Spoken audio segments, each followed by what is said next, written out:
আজকে কাফের মুশরিক বেঈমান ইহুদি আজকে তারা দেশ পরিচালনা করবে, এটা আমার আল্লাহ কখনো বলে নাই। আল্লাহ বলছেন নামাজি ব্যক্তিরা দেশ পরিচালনা করবে। আনা রব্বুকুমুল আলা। ফেরাউন দাবি করেছে আমি বড় খোদা।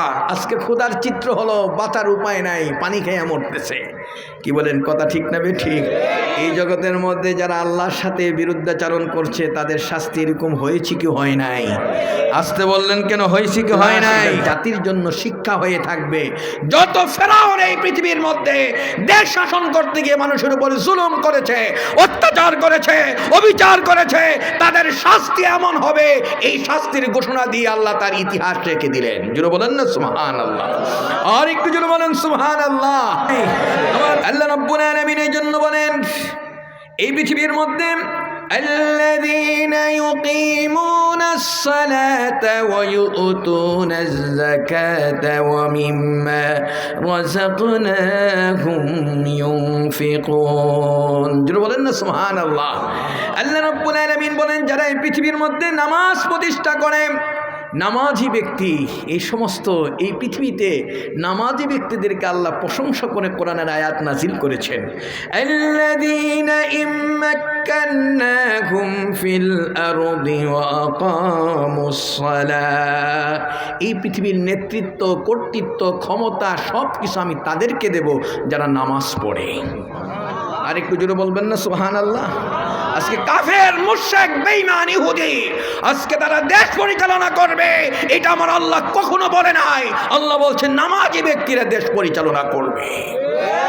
একজন নামাজি ব্যক্তি যদি একটা সমাজ প্রতিষ্ঠা করে, নামাজি ব্যক্তি যদি সমাজের নেতা হয়, ওই সমাজে চুরি হবে না, ডাকাতি হবে না, সন্ত্রাসী হবে না, বেহায়াপনা হবে না, জানা হবে না, মদ খাবে না, ওই সমাজটা ভালো মানুষ হতে পারে কি পারে না? আর একটু জোরে বলেন, পারি কি পারে না? বন্ধুরা আমার, এই জন্য আপনাদেরকে বলতে চাই আল্লাহ রাব্বুল আলামিন সূরাতুন নামলের মধ্যে এই জন্য এত চমৎকার করে আয়াতগুলি এক এক করে সেট করলেন, এত চমৎকার করে বলে দিলেন হযরতে মূসা নবী আর ফেরাউন, এই ফেরাউনের ইতিহাসটা তুলে ধরে আল্লাহ রাব্বুল আলামিন বলে দিলেন এই জগতের মধ্যে ফেরাউন এত বড় ক্ষমতাধর ব্যক্তি ছিল, কিন্তু মূসা আলাইহিস সালাতু ওয়াস সালাম তার সামান্য একটু ক্ষমতার কাছে তিনি পরাভূত হয়েছিলেন। ঠিক কি কথা বলেন, ঠিক না বেঠি? মূসা আলাইহিস সালাতু ওয়াস সালাম সুন্দর করে তার বাহিনী নিয়ে গেলেন। পিছনে হলো নদী নীল নদ, আর সামনে হলো ফেরাউনের সৈন্যরা আসতেছে। আসার পরে মূসা নবী এখন ভাবলেন যে আমি কি করব এখন। আল্লাহকে, মূসা তোমার হাতের যে লাঠিটা আছে এটা দিয়ে নদীতে আঘাত করো। নদীর মধ্যে যখন আঘাত করলেন, আঘাত করার সাথে সাথে ভিআইপি রোড, পিচ ডালাই রাস্তা 12টা হয়ে গেল। নদীর মধ্যে কয়টা রাস্তা হয়েছে? 12টা রাস্তা হয়ে গেছে 12টা দলের জন্য। নকিব ছিলেন 12টা, রাস্তা হয়েছে কয়টা? 12টা। আরো জোরে বলতে হবে কয়টা? মূসা নবী তার সৈন্য নিয়ে 12টা দল নিয়ে বের হয়ে ওই পারে চলে গেলেন। রাস্তা তো হয়ে আছে। ফেরাউন চিন্তা করছে এটা বাপদাদার দিনের রাস্তা, এই রাস্তা দিয়ে আমাকেই যেতে হবে। যাবে, আল্লাহ কয় ওমা কারু ওমা কারাল্লাহ ওয়াল্লাহু খায়রুল মাকিরিন। আল্লাহ কয় আমি তোমাদেরকে ছাড় দেই, ছেড়ে দেই। এই কথা কি বুঝতে পেরেছেন? আল্লাহ কি দেন, কিন্তু ছেড়ে দেন না। সময় মতো টেট্টা বাপে সেটটা কত।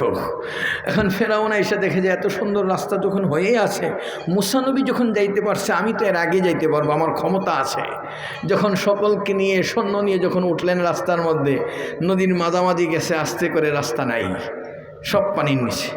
এখন ইঁদুর যেরকম পানি খাইতে খাইতে শেষ হয়, সব পানিতে গেছে। আমার আল্লাহ রাব্বুল আলামিন ফেরাউনের অবস্থা হলো এই যে ওই অবস্থার মধ্যে মাটির জন্য, পানির জন্য, মাছের জন্য, কুমিরের জন্য, সমস্ত কীট পতঙ্গের জন্য আল্লাহ বলে দিলেন এই লাশ তোমরা কেউ খাবে না। জোরে বলেন না সুবহানাল্লাহ। আর একটু জোরে বলেন সুবহানাল্লাহ। আনা রব্বুকুমুল আলা। ফেরাউন দাবি করেছে আমি বড় খোদা। আজকে খোদার চিত্র হলো বাঁচার উপায় নাই, পানি খেয়ে মরতেছে। কি বলেন, কথা ঠিক না ঠিক?